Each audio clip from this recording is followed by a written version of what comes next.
નમસ્કાર. ઇન્ફ્લેશનના કારણો જાણ્યા, કેમ થાય છે એ જોયું, એ તમામને આપણે વિશ્લેષણાત્મક રીતે ચર્ચા કરી. હવે હું ઇન્ફ્લેશન સાથે સંકળાયેલા એવા અમુક કન્સેપ્ટો તમારા મગજમાં નાખવાનો પ્રયત્ન કરું છું તાકી તમે વિચારી શકો. ફરી કહું છું કે જેને પણ આગલા મારા વિડીયો નહીં દેખ્યા હોય એ આ વિડીયો નહીં દેખે, બરાબર? કારણ કે ખબર પડશે નહીં, મતલબ વગરનું રહેશે. તો દેખો, આને જો આખો તમે ધ્યાનથી સાંભળશો તો તમને લગભગ બેલેન્સ ઓફ પેમેન્ટનો પણ આછો પાતળો ખ્યાલ આવી જશે, દેશની ફિસ્કલ પોલિસીનો પણ ખ્યાલ આવી જશે. એના બાદ જે કોર થિંક છે ઇકોનોમીની એનો પણ તમને ખ્યાલ આવી જશે. તમારું વાંચવાનો થોડો અભિગમ પણ બદલાઈ જશે. એટલે થોડું ધ્યાનથી સાંભળવાનો પ્રયત્ન કરજો. ટેકો લઈને બેઠા હોય તો બેઠા થઈ જજો થોડા અને સાંભળ લેજો આ વિડીયો. દેખો, કોઈ પણ દેશ હોય એ દેશની અંદર આપણે દેખીએ તો કોઈ દેશ હશે, એ દેશ પોતાની એક ફિસ્કલ પોલિસી બનાવતો હશે, બરાબર? એનો મતલબ એ દેશની અંદર એ ફિસ્કલ પોલિસીની અંદર એ કાં તો મૂડી મહેસૂલી આવક અને મહેસૂલી ખર્ચ, એની જોડે બીજી આવક હશે મૂડી આવક અને મૂડી ખર્ચ.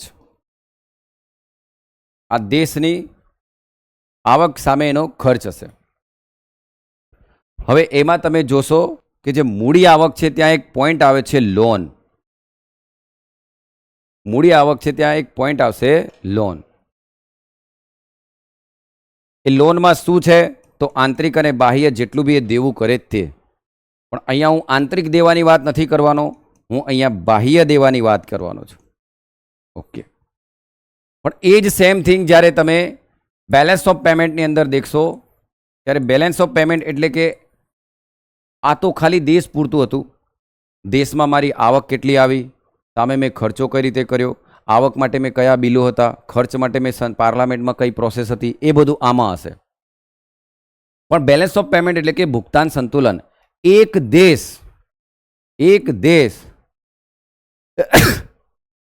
દેશ વિશ્વના બાકીના તમામ દેશો જોડે પોતાની આયાત નિકાસ જે કરતો હશે એનું જે સરવૈયું હશે, બરાબર, એનું રિઝ્યુમ કહો તો પણ ચાલે. એનું એક સરવૈયું છે કે એક દેશ બીજા દેશ જોડે કેટલી આયાત નિકાસ કરે છે અને એ આયાત નિકાસ કર્યા બાદ એનું બેલેન્સ ઓફ પેમેન્ટ સરપ્લસ છે કે ડેફિસિટ છે. અહીંયા જો સરકાર આવક કરતા ખર્ચો વધારે કરશે તો તમે 100% એવું કહેશો કે ફિસ્કલ ડેફિસિટ છે, રાજકોષીય ખાધ છે. એ દેશ પૂરતું હતું. પણ જ્યારે એક દેશ બીજા દેશો સાથે વેપાર કરશે, આયાત અને નિકાસ કરશે, એ દરમિયાન એના બે એકાઉન્ટ પાડવામાં આવે છે અને એમાં એક છે ચાલુ ખાતું અને એક છે મૂડી ખાતું. જે ચાલુ ખાતું છે એને કરંટ અકાઉન્ટ કહેવાય અને જ્યારે મૂડી ખાતું છે એને કેપિટલ અકાઉન્ટ કહેવાય. હવે આ ચાલુ ખાતાની અંદર ગુડ્સનો આખો જેટલો પણ વેપાર થતો હશે, જે ભૌતિક ચીજ વસ્તુઓનો આખો જે વેપાર થતો હશે એને આપણે ગુડ્સ એટલે કે દ્રશ્ય વસ્તુ કહેશું, જેને આપણે ટચ કરી શકીએ છીએ, એની આયાત નિકાસ થતી હશે. તો ભારત હીરાનો વેપાર કરતો હશે તો એ ગુડ્સ છે, ભારત સોનાનો વેપાર કરે તો એ ગુડ્સ છે, બરાબર હે ને? તો એવી જે ગુડ્સ છે કે જેને તમે દેખી શકો છો, પેટ્રોકેમિકલ્સની કોઈ વસ્તુ છે એની નિકાસ કરો છો, ગુડ્સ છે, બરાબર? તો એવા ગુડ્સ કે જેને તમે દેખી શકો, સ્પર્શી શકો, બરાબર, એ વસ્તુ છે એ ઢગલો ગુડ્સનો ભારત આયાત નિકાસ કરતો હશે. આયાત બી કરતો હશે તો સામે નિકાસ બી કરતો હશે. પણ એના પછી અમુક એવી વસ્તુ હશે, સર્વિસ, આઈટી ફાર્મા સેક્ટર કે જેમાં કોઈ પણ વ્યક્તિ સર્વિસ આપતો હશે, બરાબર, સોફ્ટવેરમાં કે એમાં એ સર્વિસ સેક્ટર હશે. હવે ભારતનો કોઈ માણસ વિદેશ ગયો હશે અને ત્યાં એને કંપની ખોલી હશે તો ત્યાં પ્રોફિટ, ઇન્ટરેસ્ટ, ડિવિડન્ડ જે બી કંઈ કમાતો હશે, વિશ્વના આપણો ડાયોસ્પોરા આખા વિશ્વમાં જ્યાં છે ત્યાં ભારતના નાગરિકો કંઈ પણ કામ કર્યું હશે અને એ જ્યાં એફડીઆઈમાં કે એફઆઈઆઈમાં કે લોનો આપી હશે એમાં જે કમાયો હશે એ વ્યક્તિ, તો એ દરમિયાન જે પ્રોફિટ ઇન્ટરેસ્ટ ડિવિડન્ડ લાવતો હશે એ અહીંયા હશે, એ ઇન્કમમાં અહીં ગણીશું. અને જો એને કોઈ ડોનેશન મળ્યું હોય, દાન મળ્યું હોય, રેમિટન્સીસ હોય, બરાબર, એ ત્યાંથી અહીંયા મોકલતો હોય, બરાબર, લીગલી રીતે, તો એ બધું ટ્રાન્સફર આપણે અહીંયા ગણીશું. એનો મતલબ સર્વિસ, ઇન્કમ અને ટ્રાન્સફર. તો ભારતનો નાગરિક વિદેશ સર્વિસ આપતો હશે તો સર્વિસનો જે બી પૈસા એને ડોલરમાં મળ્યા હશે અહીં ગણીશું કે નહીં આપણે. ભારતના નાગરિકે, ભારતના ડાયસ્પોરાએ, જનસંખ્યાએ વિદેશની અંદર, આખા વિશ્વની અંદર જેટલી પણ એને પ્રોફિટ, ઇન્કમ, ડિવિડન્ડ, પ્રાથમિક જે પ્રાઇમરી ઇન્કમ જેને મળી હશે એ બધી બેલેન્સ ઓફ પેમેન્ટમાં આપણે અહીંયા પ્લસ પ્લસ કરીશું કે નહીં. તો કોઈ વિદેશીઓ ભારતની અંદર એફડીઆઈ, એફએઆઈમાં અહીં આવ્યા હશે, એમને કંપનીઓમાં રૂપિયા રોક્યા હશે, શેર બોન્ડમાં રૂપિયા રોક્યા હશે, અને એમને જે પ્રોફિટ, ઇન્ટરેસ્ટ, ડિવિડન્ડ થતું હશે એને અહીંયા આપણે માઇનસ કરીશું કે નહીં એમ કહું. કોઈ વિદેશી વ્યક્તિ અહીંયા સર્વિસ આપી હશે તેને તમે પ્લસ માઇનસ કરશો કે નહીં. અને આને ટ્રાન્સફરને પણ તમે પ્લસ માઇનસ. અને દેખો ટ્રાન્સફરમાં તો આપણે ત્યાં રેમિટન્સીસ વધારે આવે કારણ કે આપણા માણસો બહાર વધારે છે, એટલે રેમિટન્સીસમાં તમને અહીંયા પૈસો મળે છે. ટૂંકમાં તમારો સાહેબ એવું કહેવા માંગે છે કે કરંટ અકાઉન્ટ એટલે કે ચાલુ ખાતું, ચાલુ ખાતામાં ગુડ્સ, સર્વિસ, ઇન્કમ અને ટ્રાન્સફર આવે કે નહીં. ગુડ્સ, સર્વિસ, ઇન્કમ અને ટ્રાન્સફર. હવે જો ગુડ્સની તમે આયાત વધારે કરો છો, નિકાસ ઓછી કરો છો, એનો મતલબ તમારી ગુડ્સમાં ડેફિસિટ છે કે નહીં. ખાદ ક્યારે આવે? આયાત વધારે હોય ને નિકાસ ઓછી હોય. એવી રીતે સર્વિસ ઇન્કમમાં પણ તો તમને આને આખાને કહેશો, બરાબર, આખાને ગણશો તો જો તમે અહીંયા પ્લસમાં 30 છે અને માઇનસમાં 50 છે તો જવાબ -20 આવશે. તો એ તમારી શું બતાવશે? ડેફિસિટ, જેને કહેવાય કરંટ અકાઉન્ટ ડેફિસિટ. અહીંથી નક્કી થઈ ગયું, અહીંયાથી નક્કી થઈ ગયું કે તમારી આયાતની સામે નિકાસ ઓછી છે, એટલે તમારે ચાલુ ખાતાની શું છે? ખાદ છે. આયાત વધારે છે એનો મતલબ તમે લોકો પર નિર્ભર છો. આયાત વધારે છે એનો મતલબ તમે લોકો પર નિર્ભર છો. કોઈ બીજો દેશ પોતાના દેશનું પ્રોડક્શન કરીને તમને વેચે છે એનો મતલબ તમે એના આંશિક રીતે તો આશ્રિત છો જ, એના વગર જીવી નથી શકતા. એ સાબિત થયું કે નહીં એમ કહો. તો કોઈ દેશ મજબૂત છે એવું ક્યારે સાબિત થાય? જ્યારે એક્સપોર્ટ વધારે કરતો હશે અને નિર્યાતમાં વિવિધતા હશે. ખબર પડે છે બેટા? આમ તો ટૂંકમાં સમજો, અહીંયા તમે પોઝિટિવ નેગેટિવ ચાલ્યા કરે. હું એવું નથી કહેતો કે આયાત કરવી જ ના જોઈએ. સમજો, અમુક વસ્તુ જે ઇન્ડિયામાં નહીં હોય તો આપણે આયાત કરવી પડે, એવું નથી કહેતો કે નહીં કરવું એમ, બરાબર. પણ આપણા દેશનું ચલણ મજબૂત બનાવવું હોય તો શું કરવું પડે? નિકાસ, એક્સપોર્ટ કરવો પડે. શું કરવું પડે? એક્સપોર્ટ, બરાબર. આમ $1 ₹1 ક્યારે થશે સમજાવીશ કોઈ દિવસ. તો દેખ લો, ગુડ, સર્વિસ, ઇન્કમ, ટ્રાન્સફર. હવે જ્યારે કરંટ અકાઉન્ટ જે છે એ કરંટ અકાઉન્ટની અંદર શું આવશે? તો લોનવાળી તમામ રકમ આવશે. આ જ લોનવાળી રકમ તમે બાહ્ય અહીંયા રાજકોષીય નીતિમાં ગણતા હતા કે નહીં એમ કહો. તો આ લોનવાળી જે બાહ્ય લોન લાવે, એ બાહ્ય લોન જે લાવશે તો એ જો ઉદ્યોગપતિ લાવશે તો એને કહેવાય એક્સટર્નલ કમર્શિયલ બોરોઈંગ. અને જો સરકાર લાવશે તો એને સોવરિન કહેવાશે, બરાબર. કે સરકાર લાવી તો એ સોવરિન લોન કહેવાશે, જેના પર ટ્રસ્ટ હશે. હવે આ રીતે પૈસા લાવો, અથવા કોઈ એનઆરઆઈ માણસ ભારતના બેંકોની અંદર અકાઉન્ટ ખોલાડીને ત્યાંથી પૈસા અહીંયા જમા કરતો હશે, બરાબર, તો એને FCNR કહેવાશે, બરાબર, ફોરેન કોન્ટ્રીબ્યુશન, બરાબર. પણ એ ડોલરમાં પૈસા અહીં મૂકતો હશે. જ્યારે તમે આ બધાને ભેગું કરશો તો બેટા એને બેલેન્સ ઓફ પેમેન્ટ કહેવાય કે નહીં એમ કહો. શું કહેવાશે? Balance of payment. હવે બેલેન્સ ઓફ પેમેન્ટમાં આપણે ત્યાં એફડીઆઈ આવતી હોય તો પ્લસમાં અને જતી હશે તો માઇનસમાં. પણ જો આ બધામાં આપણે માઇનસમાં આવીએ તો એને કહેવાય કે બેટા બેલેન્સ ઓફ પેમેન્ટની ક્રાઇસિસ છે. ભુગતાન સંતુલનની સંકટ 1991માં આવું થયું હતું બેટા, કે માંડ આપણે 6 દિવસ દેશ નહીં ચલાવી શકીએ એવી હાલત થઈ હતી. તો આપણે IMF જોડે જઈને સોનું ગીરવે મૂકવું પડ્યું હતું. શું ગીરવે મૂકવું પડ્યું હતું? સોનું ગીરવે મૂકવું પડ્યું હતું. ત્યારે એ લોકોએ આપણા પર કીધું કે તમે બંધ અર્થતંત્રમાંથી બહાર આવો. અને એટલે જ તો તમે વાંચ્યું હશે ને સાંભળ્યું હશે, LPG રિફોર્મ આવ્યા, લિબરલાઇઝ, પ્રાઇવેટીકરણ અને ગ્લોબલાઇઝ. ખ્યાલ આવે છે? નહીં તો આપણે બેટા આપણે તો હંમેશા એવું જ વિચારતા હતા આયાત ઓછી કરીએ, નિકાસ કરવાનો પ્રયત્ન કરીએ, આયાત ઓછી કરીએ, નિકાસ કરવાનો પ્રયત્ન કરીએ. પણ GDP ગ્રોથ તો balance of payment crisis. Sir તમે આ બધું કેમ સમજાવો છો? એનું રીઝન છે બેટા, એનું રીઝન છે. દેખો, કોઈ વિદેશી વ્યક્તિ ભારતની અંદર એફપીઆઈમાં પૈસા લાવે છે, એફડીઆઈની અંદર પૈસા લાવે છે, એનો મતલબ ડોલરનો ફ્રી ફ્લો છે કે નહીં? ઇન્ડિયામાં ડોલરનો ફ્રી ફ્લો છે. ડોલર ભારતમાં આવે છે, ડોલર ભારતમાં આવે છે, ડોલર ભારતમાં આવી રહ્યું છે. આપણે ડોલરને છૂટ આપી દીધી કે આવો, એનો મતલબ કેપિટલ અકાઉન્ટને છૂટ આપી કે નહીં? કોને છૂટ આપી બેટા? આપણે કેપિટલ અકાઉન્ટને. બેલેન્સ ઓફ પેમેન્ટના કયા અકાઉન્ટને છૂટ આપી? કેપિટલ અકાઉન્ટને. તો બેલેન્સ ઓફ પેમેન્ટના કેપિટલ અકાઉન્ટને તમે છૂટ આપી એટલે કે ડોલર ફ્રી ફ્લો આવી રહ્યો છે ઇન્ડિયામાં. એનો મતલબ લોકો એફડીઆઈ ને એફપીઆઈમાં આવી રહ્યા છે બેટા. તો મેં તમને શું કીધું? આ પણ શેરમાં પૈસા રોકે બેટા, બોન્ડમાં પૈસા રોકે બેટા, બરાબર? આ પણ શેરમાં પૈસા રોકે બેટા, આ બોન્ડમાં નહીં રોકે. આ લાંબા ગાળા માટે રોકાય બેટા, 10 વર્ષ 15 વર્ષ સુધી રોકાય. અને આ ફક્ત 10% શેર હોલ્ડિંગ હોય, આ 10%થી વધારે શેર હોલ્ડિંગ હોય, બરાબર? આ તો ફક્ત ને ફક્ત બેટા હોટ મની છે કે નહીં? મને એમ કહો. અને હોટ મની છે, આવશે જશે, આવશે જશે, એવું થશે ને. આમ ફોરેન પોર્ટફોલિયો ઇન્વેસ્ટમેન્ટ. હવે એફડીઆઈ, હવે દેખો તમે એમ કહો કે ભારતના ન્યૂઝમાં 100% એફડીઆઈ પતી ગયું બેટા. ભારતના ન્યૂઝમાં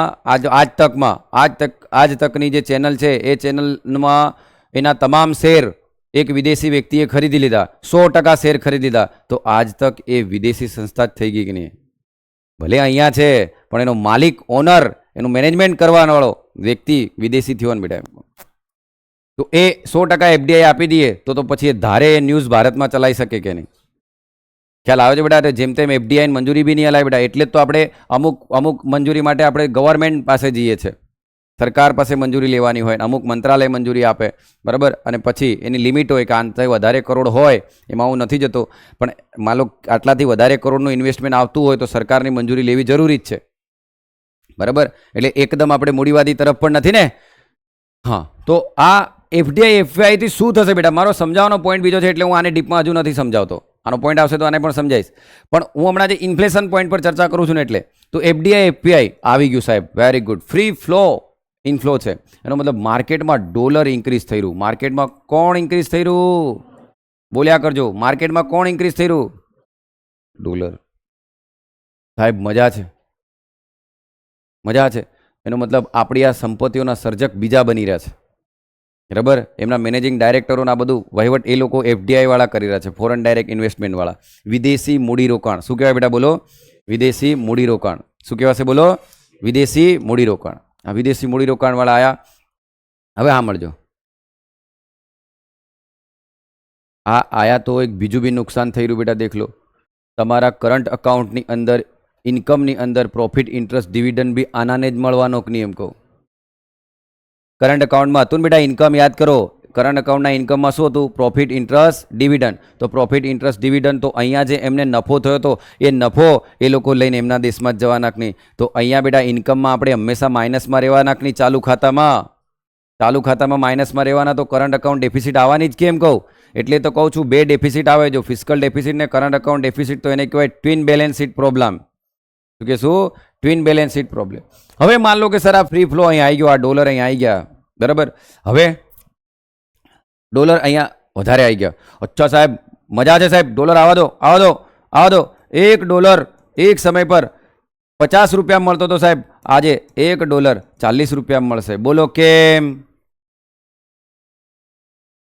બોલો કેમ? $1 $50 મળતો તો આજે $1 40 મળી રહ્યો. બોલો કેમ? કારણ કે માર્કેટમાં કોણ વધી ગયું? માર્કેટમાં કોણ વધી ગયું બેટા? માર્કેટમાં કોણ વધી ગયું? માર્કેટમાં કોણ વધ્યું? ડોલર વધી ગયું ને. એટલે માર્કેટમાં મને એકની જગ્યાએ $4 મળતા હશે તો હું 50 શું કરવા આલું? 40 જ આલું કે? અચ્છા સાહેબ, એનો મતલબ માર્કેટમાં ડોલર વધ્યું, એનો મતલબ ડોલર સસ્તો થયો કે નહીં? ડોલર કેવો થયો? સસ્તો. અને રૂપિયો કેવો થયો? બોલો. રૂપિયો કેવો થયો? મોંઘો. એનો મતલબ ડોલર વીક થયો કે નહીં? બોલો. બરાબર. અને રૂપિયો કેવો થયો બેટા? સ્ટ્રોંગ. રૂપિયો કેવો થયો? સ્ટ્રોંગ. મજાની વાત અહીં છે, મજાની વાત હવે છે, દેખજો બેટા. ડોલર 50 નો કેટલો થયો બેટા? 40. Very good. હો, ડોલર 50 નો કેવો થયો? મારા છોરાઓ મને એમ કહો, મેં તમને કાલે શીખવાડ્યું હતું $1.40 $1.50 થાય, બરાબર? $1.40 $1.50 થાય. અહીં શું થઈ ગયું? 50 માંથી 40, કારણ કે ને પણ $1.40 માંથી 50 થાય એનો મતલબ એવો કહેવાય કે બેટા ડોલર સ્ટ્રોંગ છે, બરાબર? કોણ સ્ટ્રોંગ છે બેટા? ડોલર. કોણ વીક છે બેટા? રૂપિયો, બરાબર? તો રૂપિયો વીક હોય, સાંભળજો, રૂપિયો વીક હોય કોને મજા આવે બેટા? એક્સપોર્ટરને મજા આવે કે નહીં? ડોલર વીક હોય તો કોને મજા આવે? ડોલર વીક હોય તો કોને મજા આવે બેટા? એક્સપોર્ટરને. હવે એ ઉદાહરણ નહીં સમજાવું ને કે નિકાસકારને કઈ રીતે ફાયદો છે, બરાબર? પાછલામાં વિડીયોમાં જોજો તમે તો દેખ લો. તો એક જો આ વીક થયું તો એક્સપોર્ટરને મજા છે. કોને મજા છે બેટા? એક્સપોર્ટરને. તો આનાથી ઉલટું પહેલા વિચારજો. દેખો, $1.40 ની જગ્યાએ $1.50 થયા, એનો મતલબ કે પહેલા હું $40 એક ડોલર ખરીદી શકતો હતો, આજે હું $50 આપીને એક $1 ખરીદું છું. એનો મતલબ ડોલર મોંઘો થઈ ગયો છે અને રૂપિયો કેવો થઈ ગયો? સસ્તો. અને સાચી વાત છે યાર, એક સમય પર $40 એક $1 ખરીદી શકું, આજે મારે 50 હાલવા પડે છે $1 માટે. તો કિંમત તો આની જ વધી કે મારી વસ્તુ તો કેવી બની બેટા? સસ્તી. મારું ચલણ, મારા દેશનું ચલણ કેવું બન્યું? સસ્તું બન્યું. હવે માન લો કે ભાવ ચાલે છે બેટા 1 કિલોગ્રામનો $200. ફરી એક ઉદાહરણ બેટા, ભાવ ચાલે છે 1 કિલોગ્રામનો $200. તો બહારના માણસને અહીંયા $5 હાલવા પડે કે નહીં? બહારના માણસને અહીંયા $4 હાલવા પડે કે નહીં? એનો મતલબ બહારનો જે માણસ છે આ ક્વોન્ટિટી અહીંથી ખરીદવી હશે, એને બહારના માણસે આ ક્વોન્ટિટી ખરીદવી હશે. જાગો છો? બહારના માણસે આ ક્વોન્ટિટી ખરીદવી હશે, આ વસ્તુ કે સેવા એને ખરીદવી હશે. તો પહેલા એ કેટલા હાલતો હતો? $5. હવે કેટલા હાલશે? $4. તો એના માટે તો મજા જ છે કે નહીં એમ કહો? અને ભારતના માણસને તો $200 જ મળી રાખ નહીં. ભારતના માણસને $200 જ મળી રહ્યા. $200 ઓછા કે વધારે એવું તો કંઈ છે નહીં, એને તો 200 ના 200 જ મળી રહ્યા. પણ એક્સપોર્ટ થઈ રહી વસ્તુ એમ કહું તો જ્યારે રૂપી વીક બને છે ત્યારે એક્સપોર્ટરને મજા આવે. દેખ લો, કોને મજા આવે? એક્સપોર્ટરને. હવે સાંભળજો બેટા, હવે સાંભળજો, બટ તમે જ વિચારજો, જ્યારે ઇમ્પોર્ટ કરવાની વાત આવે, આની વાત આવે ઇમ્પોર્ટ, આ અહીંયા જ્યારે રૂપિયો વીક બને બેટા તો એક્સપોર્ટર ખુશ. કોણ ખુશ બેટા? બોલો. એક્સપોર્ટર હેપી, હે ને? Exporter happy. પણ હવે ઇમ્પોર્ટર પર જાઓ. ચાલો હવે સાંભળજો, ઇમ્પોર્ટર એટલે આયાત કરવા વાળો. હવે આયાત કરવા વાળો શાનામાં પૈસા હાલશે બેટા? આયાત કરવા વાળો શાનામાં પૈસા હાલશે? બોલો. ડોલર ને? સારું. હવે સાંભળજો, મેં કોઈ વસ્તુ આયાત કરી, હું સામે પેલાને શું આપીશ બેટા? ડોલર આપીશ ને. હવે સાંભળજો, માન લો $1 હતા $40, એની જગ્યાએ $1 કેટલા થઈ ગયા બેટા? $50. પહેલા હું $40 આલીને $1 મેળવી લેતો હતો કે નહીં? હું સામેવાળા જ્યારે આયાત કરવા જાઉં છું, તો રૂપિયો આપી અને ડોલર લઈ અને પછી જ પેલા ડોલર આપીશ કે? બોલો કે બેટા? મારે જે પણ ડોલરના ડીલરો હશે, આરબીઆઈ જોડેથી મંજૂરી લઈને લાયસન્સવાળા લોકો હશે, એમની જોડે જઈશું. એ બેંક હશે કે એનબીએફસી હશે, કોઈ બી હશે, હું એમની જોડે ગયો. મેં શું કીધું? લે ભાઈ $40 $1 હાલ. ભણ બેટા, તમે જ વિચારો, જેવું $1 ના 40 ના 50 થઈ ગયા બેટા, એક્સચેન્જ રેટ બદલાઈ ગયો. મારે શું કરવું પડે બેટા? બોલો. $50 આલી અને $1 લેવો પડશે કે નહીં? તો એક્સપોર્ટર માટે તો ફાયદો છે, પણ ઇમ્પોર્ટર માટે નુકસાન. એનો મતલબ જો એક્સપોર્ટર ખુશ હશે તો કોણ દુખી હશે બેટા? પણ મજાની વાત અહીં છે, દેખ લો બેટા, આ કેસમાં તો ઉલટું થયું સાહેબ. આ કેસમાં તો ઉલટું થયું. શું ઉલટું થયું? દેખ લો, આ કેસમાં તો સાહેબ ડોલર ધનાધન આયા. ડોલર વધારે આયા બેટા. ડોલર જેટલા આયા એટલા, તો ડોલર વધારે આયા એનો મતલબ $1 $40 હતો, બરાબર? હવે $1 વધારે આવી ગયા એટલે ડોલરની કિંમત ઘટી ગઈ બેટા. એનો મતલબ શરૂઆતમાં ડોલર કેટલામાં વેચાતો હતો બેટા? બોલો. $50. આજ કેટલામાં વેચાઈ રહ્યો બેટા? બોલો. 40. એનો મતલબ આમ થઈ ગયું કે નહીં બેટા? એનો મતલબ આવો થયો કે નહીં કે $1 ના $50 હતા તો $1 ના કેટલા થઈ ગયા? બોલો. $40. હવે દિમાગ દોડાવો બેટા, હવે દિમાગ દોડાવો. અહીંયા કોણ મજબૂત બન્યું બેટા? બોલો. કોણ મજબૂત બન્યું? રૂપિયો મજબૂત બન્યો. અને રૂપિયો મજબૂત બન્યો તો એક્સપોર્ટરને મજા નથી કે નહીં એમ કહું? અને એક્સપોર્ટરને મજા નથી, પણ ઇમ્પોર્ટરને મજા છે કે નહીં? તો ખરેખર સાહેબ આપણે ઇમ્પોર્ટ કરવું જોઈએ, સાહેબ આપણે ઇમ્પોર્ટ કરવું જોઈએ. હા બેટા, વેરી ગુડ, ઇમ્પોર્ટ કર્યા કરો. ઇમ્પોર્ટરને મજા છે, પણ એક પ્રી કન્ડિશન આમાં કઈ બેટા, ફુગાવો હોવો જોઈએ નહીં. બરાબર, ઇમ્પોર્ટરને મજા, તો એક્સપોર્ટરને મજા જ નહીં આવે બેટા. સાહેબ વધારે એફડીઆઈ એફઆઈ લાવવાથી ઇમ્પોર્ટરમાં મજા છે ને, આપણે તો ઇમ્પોર્ટ પર જ જીવી રહ્યા સાહેબ, તો ઇમ્પોર્ટ જ કર્યા કરો ને. ફરી વાત આવી બેટા, જો એક્સપોર્ટ આપણો મોંઘો થઈ જશે ને, જો એક્સપોર્ટ આપણો મોંઘો થઈ જશે તો આપણા વિશ્વ લેવલના કસ્ટમરોને બીજા દેશો ઉઠાવી જશે કે નહીં? કારણ કે આપણી વસ્તુ એમને, કારણ કે બીજાની સાપેક્ષે એમને કેવી લાગશે બેટા? સસ્તી જ લાગશે. એ લોકો એ જ ખરીદશે કે નહીં એમ કહું. એટલે બેટા અતિશય વીક થવું અને અતિશય સ્ટ્રોંગ થવું એ યોગ્ય નથી. એટલે આરબીઆઈ શું કરશે બેટા? દેખજો, એટલે આરબીઆઈ શું કરશે દેખ લો. $1 ₹50 હતા, એની જગ્યાએ $1 કેટલા થઈ ગયા બેટા? ₹40. આ ક્યારની કન્ડિશન? જ્યારે મારા દેશની અંદર ફ્રી ફ્લો ઓફ કેપિટલ છે, ડોલર આવી રહ્યું છે. પણ આનાથી નુકસાન શું થયું બેટા? આનાથી નુકસાન શું થયું? તો ઇમ્પોર્ટર તો ખુશ છે બેટા, ઇમ્પોર્ટર તો હેપી ને, પણ કોણ દુખી બેટા? એક્સપોર્ટર. અને એક્સપોર્ટ નહીં કરશું બેટા, એક્સપોર્ટ નહીં કરશું તો તમે દેખ લો બેટા, જીડીપીની ઇફેક્ટ થાય કે નહીં? વસ્તુ એક્સપોર્ટ જ નહીં થાય તો જીડીપીની ઇફેક્ટ થાય બેટા. ઇમ્પોર્ટ નહીં થાય તોય દુઃખ, એક્સપોર્ટ નહીં થાય તોય દુઃખ, પણ બેમાંથી એક ખુશ નહીં હોય. એટલે બેટા એક્સચેન્જ રેટનું એક સામાન્ય લેવલ રાખવું પડે. આ લેવલ પર રહેવું જોઈએ, વધી બી નહીં જવું જોઈએ, એકદમ ઘટી પણ નહીં જવું જોઈએ. હવે બેટા આનામાં માર્કેટમાં કોણ આવશે બોલો? આરબીઆઈ. હવે માર્કેટમાં કોણ આવશે? આરબીઆઈ. અને હવે આ આરબીઆઈ માર્કેટમાં આવીને આરબીઆઈ શું કરશે બોલો? આરબીઆઈ શું કરશે બેટા? બોલો. આ 50 40 થયું તો માર્કેટમાં કોણ વધી ગયું બેટા? જલ્દી બોલો. Very good. માર્કેટમાં કોણ વધી ગયું? માર્કેટમાં કોણ વધી ગયું? ડોલર. હવે આરબીઆઈ શું કરે બેટા? બોલો. ડોલર પોતાની તરફ ખેંચશે કે નહીં? ડોલર પોતાની તરફ ખેંચશે. એટલે આરબીઆઈ ડોલર ખેંચશે, તો આરબીઆઈ ડોલર ખેંચે તો સામે શું હાલે બેટા? રૂપિયો. બરાબર, તો ડોલર પોતાની તરફ લેશે તો સામે શું આપશે? રૂપિયો. તો આરબીઆઈ રૂપિયો આપશે. પણ મજાની વાત થઈ છે, એ આરબીઆઈ રૂપિયો આપ્યો. આરબીઆઈ શું હાલે બેટા? બોલો.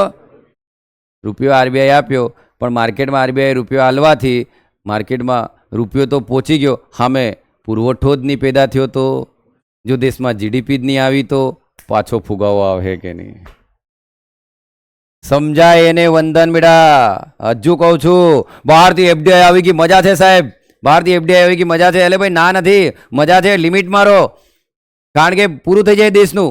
સમજાય હું શું કહું છું? દેખ લો, હજુ સમજવાનો પ્રયત્ન કરજો. બહારથી ફ્રી ફ્લો કેપિટલ આવે તો ડોલર નબળો બને, વાત સાચી, રૂપિયો મજબૂત બને, વાત સાચી.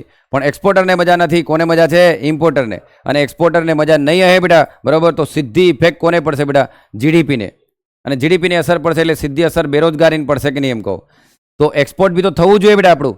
આમ, અને એક્સપોર્ટ નહીં થશે તો આપણે કરશું શું? તો એક્સપોર્ટ બી થવું જોઈએ, ઇમ્પોર્ટ બી થવું જોઈએ, તેનું લેવલ હોવું જોઈએ કે નહીં? તો આરબીઆઈ માર્કેટમાં આવી, આરબીઆઈ જેવી માર્કેટમાં આવશે તો આરબીઆઈ શું કરશે? ડોલર ખેંચી લેશે, રૂપિયો નાખી દેશે. પણ એ રૂપિયો નાખશે એની સામે એક પ્રી કન્ડિશન કઈ આવી ગઈ કે ભાઈ જીડીપી વધવી જોઈએ. રૂપિયો નાખે તો પ્રી કન્ડિશન કઈ આવે બેટા? જીડીપી વધવી જોઈએ. કારણ કે જીડીપી વધશે તો જ તો પેલો સપ્લાય આવશે, અને સપ્લાય આવશે તો જ તો મિચમેચ નહીં થશે કે સંતુલન જળવાઈ રહેશે કે બેટા એમ કહું? બરાબર. તો આરબીઆઈ જ્યારે આવું કરે છે ને, આરબીઆઈ જ્યારે આવું કરે છે કે ડોલર વેચીને રૂપિયો પોતાની જોડે લે છે ને, એને કહેવાય બેટા સ્ટરીલાઇઝેશન, એને કહેવાય સ્થિરીકરણ. તો કયો પોઈન્ટ સમજાયો સાહેબે? સ્થિરીકરણ. શું કહેશું બેટા? બોલવાને સ્થિરીકરણ, સ્ટરીલાઇઝેશન. તો ડોલર પોતાની જોડે લીધું. શું કર્યું? એને ડોલર પોતાની જોડે લીધું અને ગવર્મેન્ટ સિક્યુરિટી આપી ને ડોલર લીધું, માર્કેટમાં રૂપિયો ઠાલવ્યો. બરાબર. હવે હા મળજો બેટા, તો આ સ્થિરીકરણ થયું. શું થયું બેટા? બોલો. સ્થિરીકરણ. મજાની વાત અહીં છે બેટા, ઊભા રહેજો. ચલો, આ તો શીખ્યા સાહેબ, આખું સ્થિરીકરણ શીખી ગયા અમે, વાત સાચી. ચલો, એફડીઆઈ એફપીઆઈમાં પૈસા આવી રહ્યા બેટા બહારથી? જલ્દી બોલજો બેટા. એફપીઆઈ એફડીઆઈમાં પૈસા આવી રહ્યા? જલ્દી બોલો. આવી રહ્યા બેટા? અરે વાહ, એફડીઆઈ એફપીઆઈમાં પૈસા આવી રહ્યા. ચલો ચલો ચલો. તો કોણ માર્કેટમાં વધી ગયું? કારણ કે એ આવશે બેટા, એટલે અહીંયા આવીને શું કરે? ડોલર આલે, રૂપિયા લે, રૂપિયા લઈને શેર બજારમાં રોકાણ કરે કે નહીં? બરાબર. એનો મતલબ આ આવે, એનો મતલબ શેર બજાર ઉપર જાય કે નહીં? બરાબર. આ આવશે તો શેર બજાર ઉપર જશે, નો ડાઉટ. કોઈ ઉદ્યોગમાં પૈસા નાખાશે, શેર બજાર ઉપર જશે તો જ તો બેટા લોકો નવા નવા બિઝનેસમાં એક્સપાન્ડ કરશે, તો જ તો લોકોને રોજગારી મળશે, દેશ ચાલી રહ્યો કમ્પ્લીટ. પણ મજા તો અહીં છે. હવે આ આવ્યું ડોલર આવ્યું, એનો મતલબ ડોલર આવ્યું તો તમે કીધું હતું સાહેબ કે $1 50 કેટલા થઈ જશે બેટા? $1 40. ઓકે. હવે એ માણસ શું કરશે બેટા? દેખજો, $1 50 40 થઈ ગયો. તો ચાલો આરબીઆઈ તો કામ કરીને સ્થિરીકરણ તો કરી દે, પણ એક કન્ડિશન એવી આવે, કે આ વિદેશી નિવેશક અહીંથી જશે તો એના ઘરે ડોલર જઈને તો ખાવાનો નથી. વિદેશીની દ્રષ્ટિથી દેખો બેટા, વિદેશીની દ્રષ્ટિથી દેખો. તમને આ પ્રૂફ ઈસ્ટ ઇન્ડિયા કંપની કઈ રીતે ભારત પર રાજ કરતી હતી, આ કઈ રીતે થઈ રહ્યું બધી ખબર પડી જશે. એક વિદેશી અહીંથી આવશે, એ માણસે અહીંયા શેર બજારમાં બધે પૈસા રોક્યા, પણ જ્યારે એને જવાનું હશે ત્યારે એ ખાંડ છે, ચા છે, ગોળ છે, આ બધું લઈને જશે. એક વસ્તુ વિચારો, એને ત્યાં એનો અહીંયાથી કદાચ લઈ બી જાય બેટા, તો એ ડોલર તો અહીંયા હાલવાનો નથી. શું હાલવાનો? શું આપવાનો બોલો? એ શું કરશે ખબર? ડોલર આપી દેશે, રૂપિયો લઈ લેશે, અને રૂપિયાથી શું કરશે બેટા? એ બધી ચીજ વસ્તુઓ ભારતમાંથી ખરીદી લેશે. બરાબર. અને ચીજ વસ્તુઓ અહીંથી લઈને જતો રહેશે. અહીં હું ઓછું પડી ગયું બેટા? બોલો, પુરવઠો. અહીં હું પડી ગયું? બોલો, પુરવઠો. તો એનો મતલબ આરબીઆઈએ જેટલા ડોલર ખેંચીને પોતાની જોડે રાખ્યા હતા એ આરબીઆઈનું ફોરેક્સ રિઝર્વ કહેવાય કે નહીં? જલ્દી બોલજો. સ્ટાર્ટમાં આરબીઆઈએ શું કર્યું? માર્કેટમાં ડોલર વધ્યું તો ડોલર પોતાની જોડે ખેંચ્યું, તો એનું અનામત મુદ્રા ભંડાર વધતું ગયું.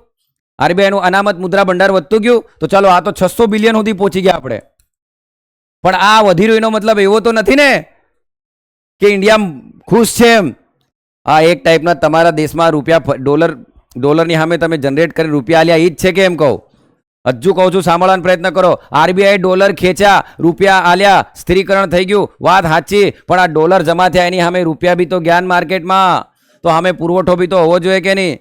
પણ આ જ માણસ જે આવ્યો હતો એ ફરી જ્યારે ડોલર આપશે, રૂપિયામાં કન્વર્ટ કરશે ને અહીંથી પુરવઠો લઈને જતો રહ્યો, તો દેશની અંદર સપ્લાય ચેનમાં તકલીફ પડે કે નહીં બેટા?